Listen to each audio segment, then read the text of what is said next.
রাত্রে নবী ছিলেন উম্মে হানির ঘরে, জিবরাইল আসিয়া তখন বলে বিনয় করে, আর ডেকেছেন আল্লাহ পাকে, মেরাজ হবে আপনার সাথে।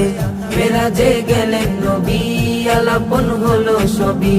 বিদায় বেলা আল্লাহ তাআলা হলেন বেকারার, আমার আল্লাহই বলে দেখার স্বাদ মিটিল না আমার। বিদায় বেলা আল্লাহ তাআলা হলেন বেকারার, আমার আল্লাহই বলে দেখার স্বাদ মিটিল না আমার। তুমি আরো কিছু সময় থাকো, তুমি আরো কিছু সময় থাকো, আমার নয়ন ভরে তোমায় দেখবো। একটু দাঁড়াও দাঁড়াও ইয়া মুহাম্মদ, আমার নয়ন ভরে তোমায় দেখবো।